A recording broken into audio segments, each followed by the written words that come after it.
I want to be the greatest. I want to know that every day I gave it my absolute everything. So if I'm suffering, good. I'm supposed to. I'm supposed to be the one doing the things that other people aren't willing to do. There are 10 steps to greatness. Step 1 to 7 are dominated by talent. Have you got the talent to go through to the next stage? People are looking for talent at that stage. But you get to stage 7 and that becomes the moment of truth, because then it becomes very, very challenging.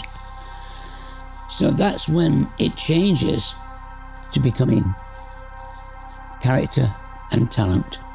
Your character takes over. When you get to step 7, almost all of them can go through to the highest level. But when it gets tough, only character can see you through to there. Not everybody wants to be a wolf. Not everybody feels well to be the alpha. Because yes, it has advantages to be the alpha, but sometimes it also means as the alpha, you have responsibilities. If you cannot cope with those responsibilities, stop looking to become the alpha if you only want to choose half of it, what means to be an alpha. Everyone should be a monster. Everyone should be, capable of, terrible things, but never need to use them. And that comes back to this kind of warrior in a garden. Everyone should be a monster, be capable of being a monster, but never need to use it. And I think that's such a powerful thing, because I think a lot of weak people show uncontrolled aggression. And it's strong people that show controlled aggression.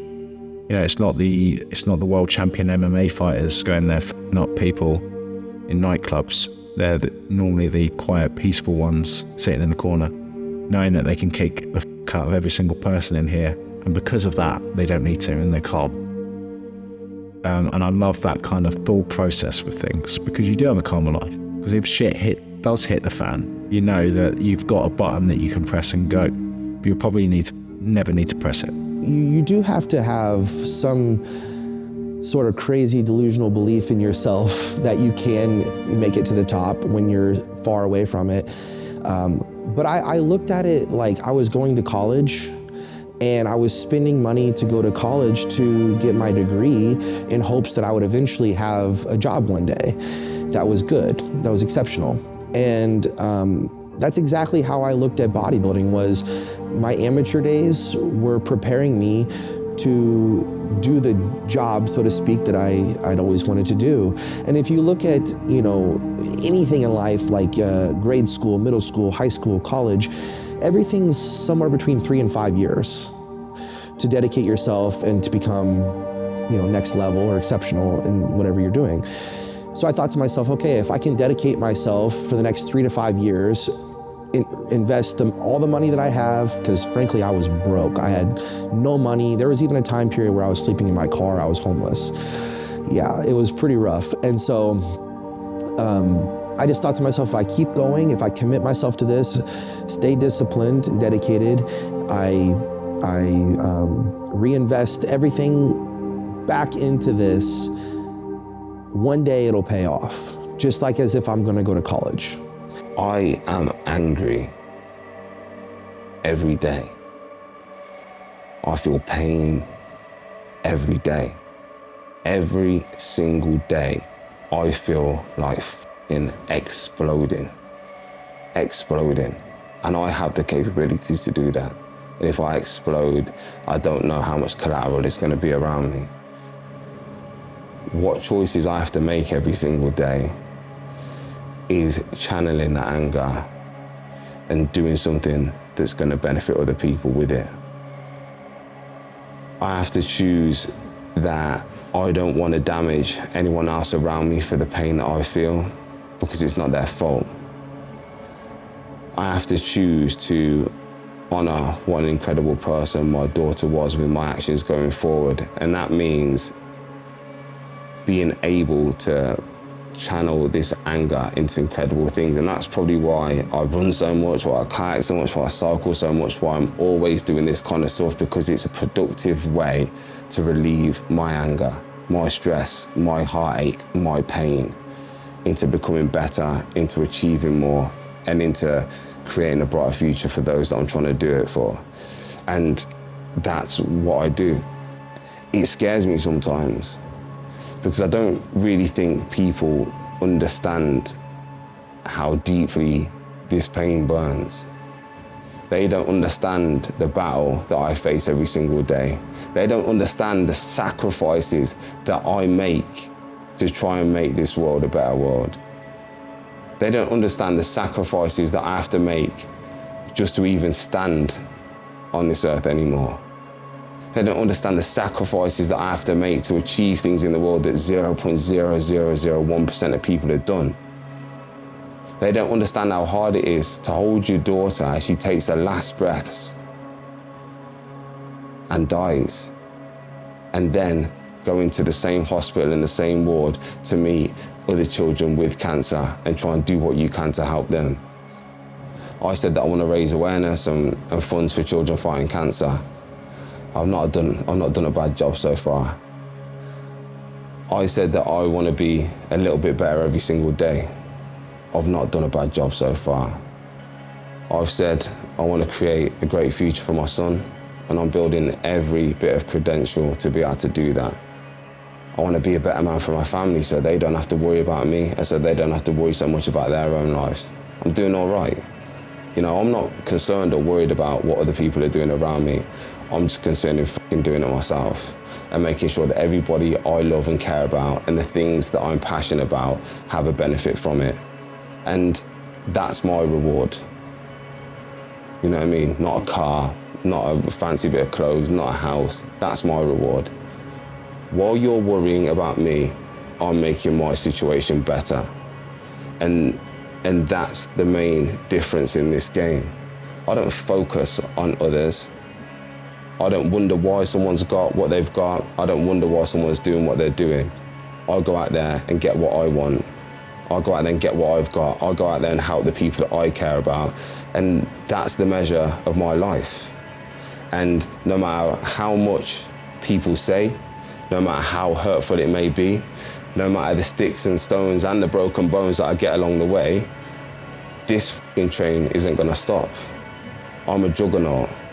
I'm an immovable, unstoppable force of nature that will go after whatever I want to go after and get it at all costs, no matter what I have to face, because of the love that I have in my heart and how much it means to me to get it. So if people want to talk about me, carry on. They're just wasting their time, and they're fueling me either way. Whether you say something good to me, great. Whether you say something bad to me, great. It makes no difference, because my purpose is too strong to let anything affect me or knock me off that track. The window of opportunity is so short. First of all, the window of life is short. To do whatever it is that you're gonna do in this world is so limited, so short. And then the opportunity to do what it is that you're good at and what you're called to do is even shorter. So I only have a small window of opportunity to give my absolute everything to this. And I expect nothing less for myself. I will give my absolute everything, and whatever comes of it, the outcome is not in my control. But what is in my control, I'm gonna give everything to. Do not be frightened of failure. Failure is sometimes good in the sense that you need to fail to learn to be better next time, but you have to be big enough to accept failure. You have to cross the line. What is it essentially that keeps the fire going? So, and this is now the special thing. Either you have an iron will, then you just then the amount of fire that you can produce is super high. If you by yourself have an iron will, then you can just keep going like a machine. Okay? If you don't have an iron will, you need something that is giving you, that is like substituting, for example, this iron will. I have things that give me iron will.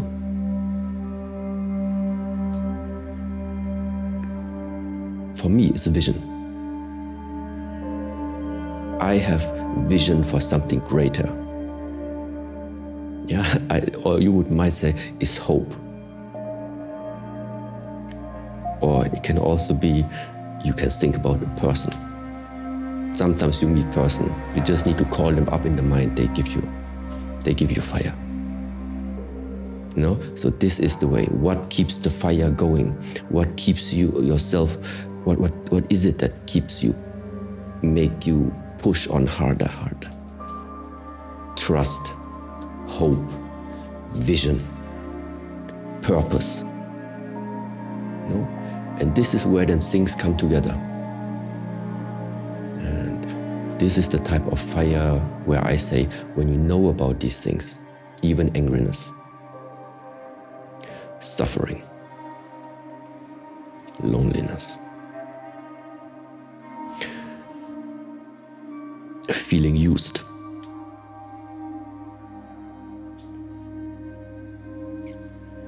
feeling betrayed. All of these things create fire. The question is now, in which direction are you allowing this fire to develop? To burn you on the inside? Or are you able to channel, but it's exactly the same type of fire, to channel it and use it for something that is not eating you, to do it in order for you to grow, in order for you to keep going. So, and in the past, 100%, a great source of my fire has been frustration, anger, loneliness. This was my inspiration of the fire. That's why many times I've spent alone. Doing what? Training. And this is the reason, maybe, why today things just look different. Things have not always been in harmony. Yeah, the question is, how good are you able to regulate the fire inside of you? I always felt like, hey, I need to prove myself in this life, and always like, hey, I got to be at the next level. Hey, I got to be first if I can, or, you know, at the highest level I can be. So that drove me pretty relentlessly. And in some ways it was good. I think, like a lot of successful people, an insecurity can really drive you to be successful. So discipline to commit to things, even when, especially when you don't feel like it. The alarm clock goes off at 5:30 in the morning, 5 a.m. It's raining outside, it's dark, it's wet. I know I've got 4 sessions ahead of me. 2 on the pitch, 1 in the gym, then a rehab, whatever it is. There's every ounce of me that just wants to pull the duvet over my head and just have an extra half an hour of sleep. But champions do not negotiate with themselves in those moments. It's doing it, especially when you don't feel like it. In those moments, and there are many, that's what the champion athletes that I've worked with have taught me many, many times. So for me, it would be discipline and commitment. It's never too late to find something in your life that suits you. Around now, and now he has this amazing balance, you know, and great perspective. However, the conversation that we had was the difficulty around greatness, like true greatness, and family, and, you know, balancing a personal life. And if those two things can ever combine, or if they have to come after your greatness, after your career's greatness, that's when you focus on your family.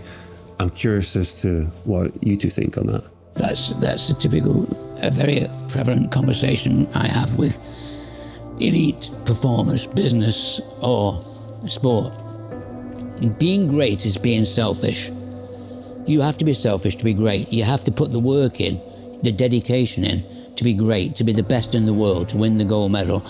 You have to work extremely hard, and you have to be selfish about that. It has to come first, because that's what it takes to meet your objective, to win gold. At the same time, that's your performer identity. At the same time, you've got a real identity forming when you're a young person who's got talent, been discovered, is now making progress. we've got responsibility not only for the performer side of our athlete, but the personal side. So we've got to try and create some identity with the real identity. So I would balance my sessions with an athlete by saying, tell me about your family. Tell me about what do you do? Away from sport, what would you be if you weren't an athlete? What would you like to do with your life? You're going to finish at 33. You have 2/3 of your life left. What will you do? And so I think that making them reflect on their real self and not lose it in the performer self is very important for us. And I think we need to give them strategies, because I talked to, does your wife understand that you have to be this selfish to do it? Is she committed with you? Is she part of the contract? Have you discussed it with her, and have you come to an agreement together? For this part of your life, you will be directed towards your performance. And have you explained to her why? Because that will give her, your family, financial security. It'll secure the future for your children. And within that framework of training, selfishness, can you build in time for... I know that I have the sole power to build the self-worth I need to achieve the things that I need to achieve. I know I have the sole power to build the self-confidence I need to see through every single day. I know I have the sole power to bolster the belief in myself to achieve anything that I want to achieve. And that comes from every day doing what you say you're going to do, over and over in this monotonous cycle of pain and not wanting to, and having the ability to do it. That's true satisfaction. You are only free in this world when you are disciplined, because then you're not a prisoner to like, I don't want to do this, or I really want to do that, or I feel like this. Me, in my head, no matter what I want to do, no matter what I feel like doing, no matter how my emotions are that day, I can just do the same thing all of the time, consistently, every single time I need to do it. So then when something tough comes up in my life, guess what? I get out there. When I found myself standing on a bridge, yeah? I found myself standing on a bridge ready to jump, yeah?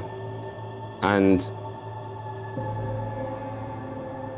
I got saved, yeah? And from that moment then, I was like, you wanna jump? You wanna jump and give your mom, your dad, your brothers, your sisters, your cousins, your aunties, your uncles, the same pain that you are in now, you selfish. You wanna jump, you selfish. All right then, if you wanna jump, you're not gonna go to counseling. What you're gonna do is you're gonna go 15,000 feet up in a plane and do what you're really scared of. You're gonna get your skydiving license, and you're gonna jump out of that plane, and you're gonna jump out of that plane, and you're gonna jump out of that plane and jump out of that plane. And you're gonna be scared, and you're gonna wanna stop, but you're gonna do it until you get your license. And that's what I did. I thought, if I'm gonna jump, I'm gonna jump properly, and I'm gonna tell my daughter I love her every time I jump out of that plane at 15,000 feet.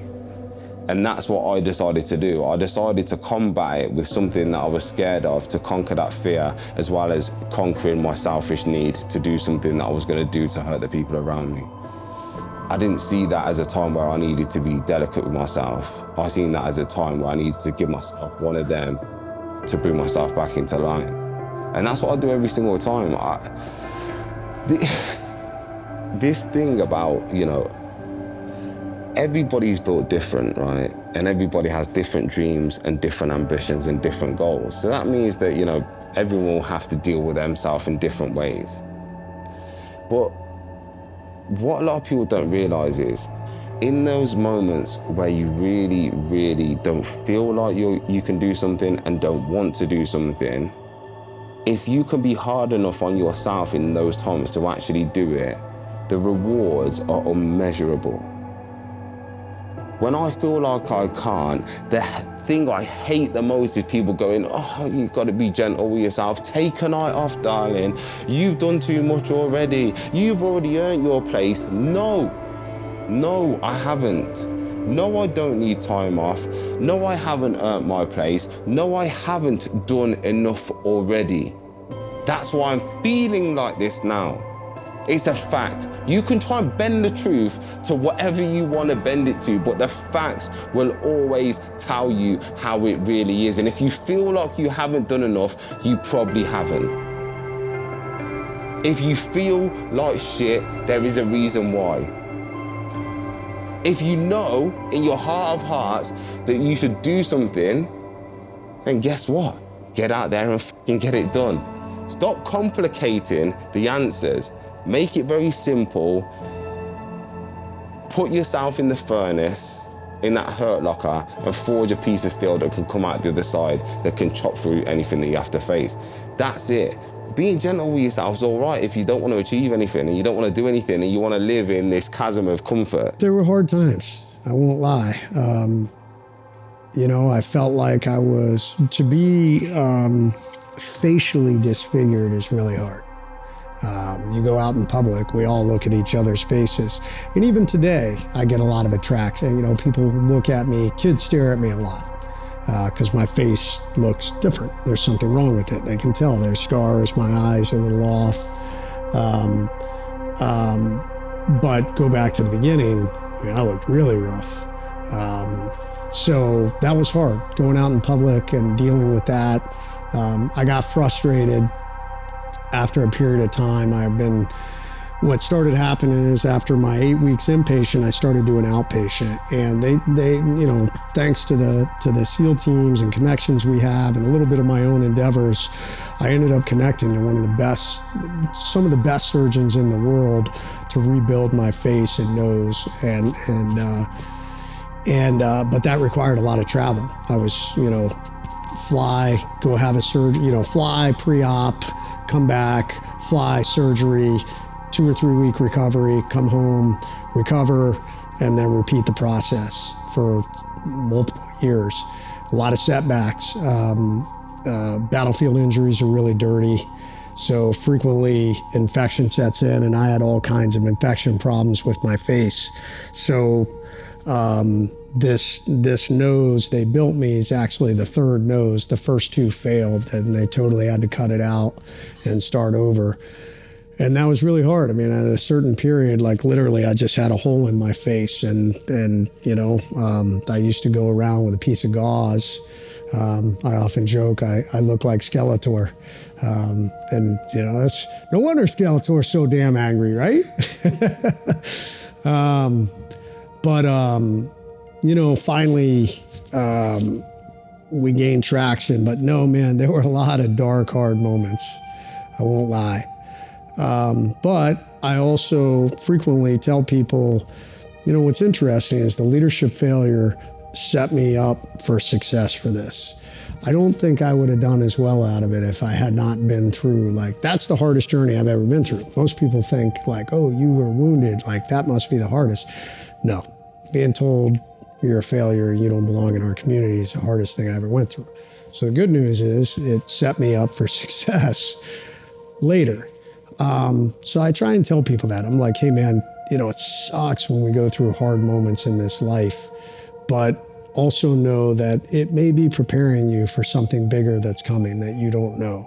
So, be thankful, try and grind through it. Yes, it will be hard. And it was. 4 years, 40 surgeries, a lot of setbacks. And that was the physical injuries. You talk about the mental and the alcohol, yes. Probably 3 years after my injuries, I was almost healed. I'd launched a nonprofit, once again driven, I don't know. I don't think I created this nonprofit because I wanted to prove something. I created it because I wanted to help other guys from the things that I went through.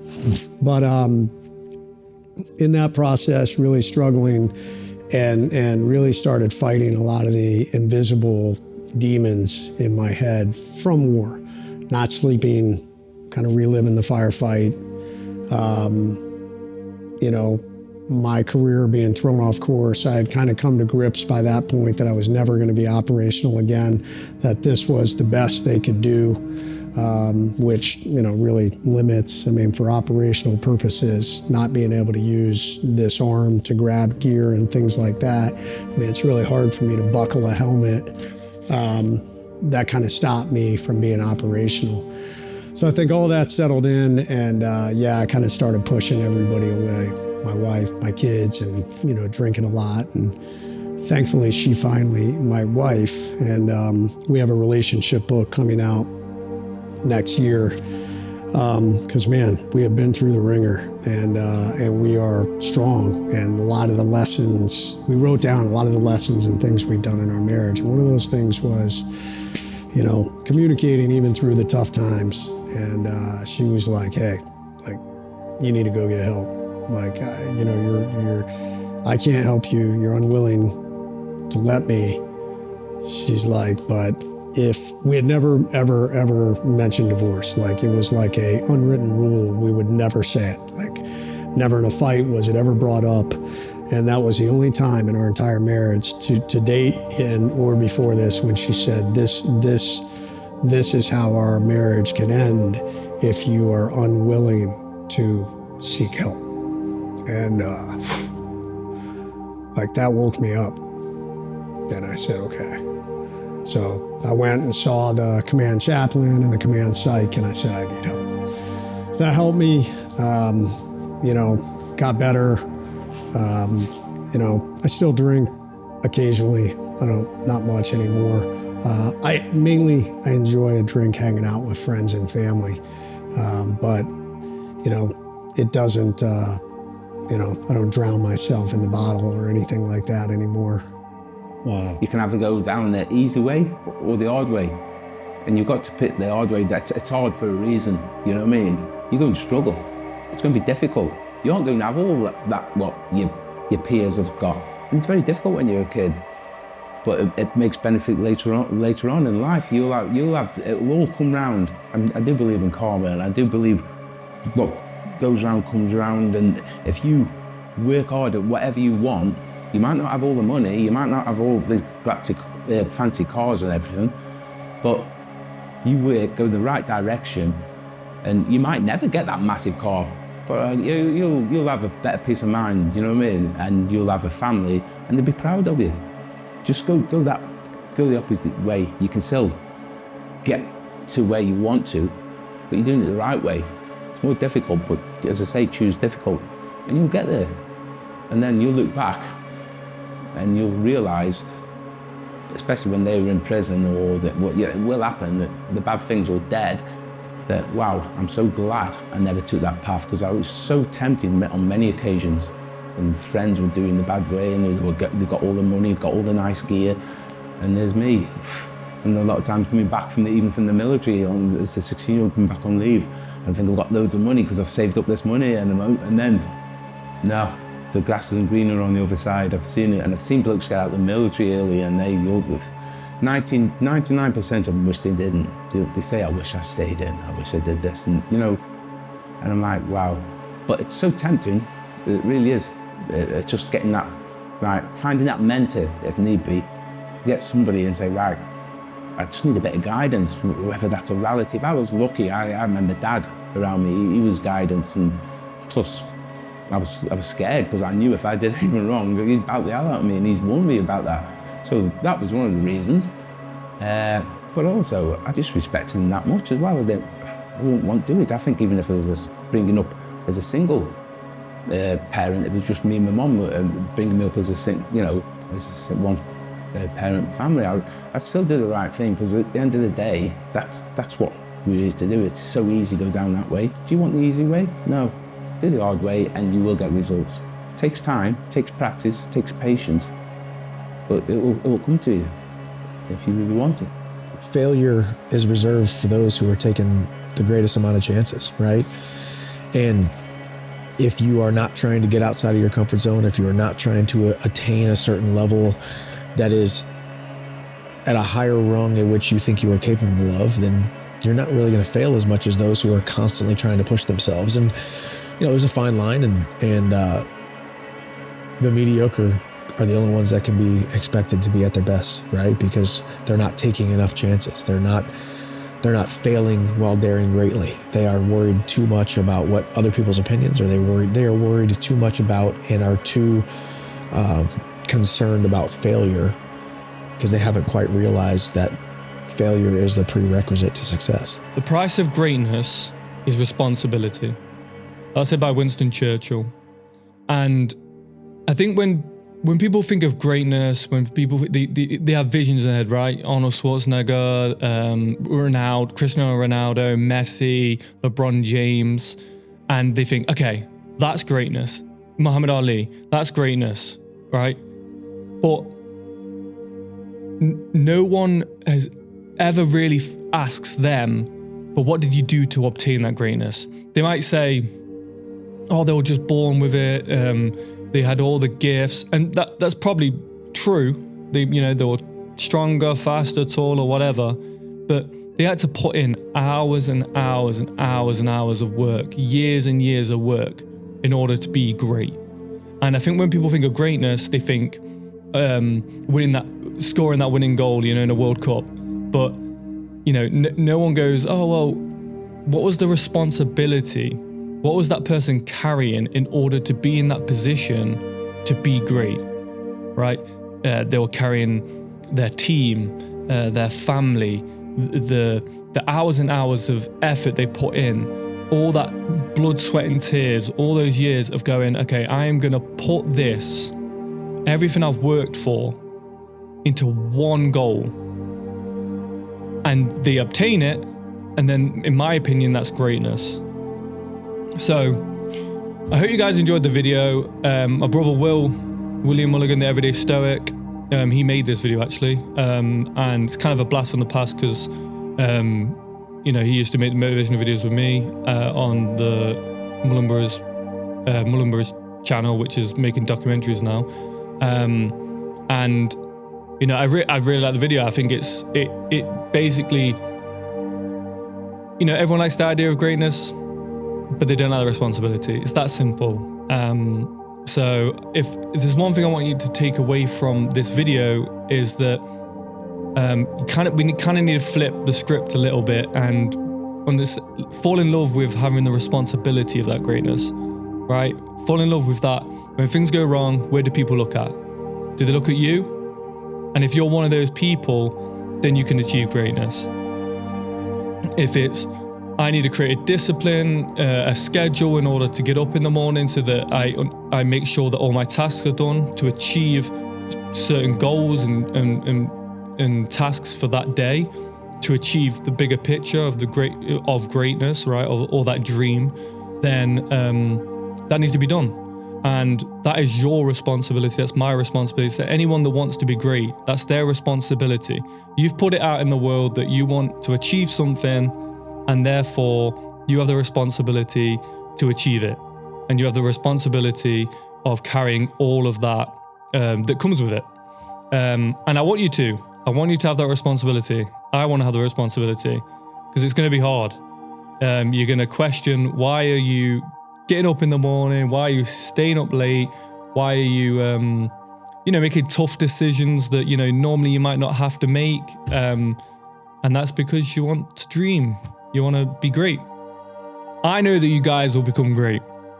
And I know that the dreams that you guys set, or the people that watch these videos, I know that you'll achieve them. You just need to carry the responsibility, and that's it. Our mission is inspiring change, and so if you guys could follow all the channels that we try to embody that. So that's Mulligan Brothers interviews, which all these speeches on these motivational videos are from the Mulligan Brothers interviews page, YouTube page, run by Jordan Mulligan, my other brother, right? A lot of people keep commenting on the videos saying, where's this speech from? Where's this speech from? And we just can't answer them because there's too many. So if you guys like any of the speeches, they're all on the Mulligan Brothers interview page. So you just need to go on the Mulligan Brothers interview page, hosted by Jordan Mulligan, and you'll just see them all there. go subscribe to the Everyday Stoic, William Mulligan, who made this video. And if you're interested in Stoicism, make sure you check that out. And also follow Mulligan Brothers, which creates the documentaries. Our mission is to inspire change. I hope that comes through all the videos, all the channels that we have. And I hope that you realize your greatness and carry that responsibility to become great. So thank you very much.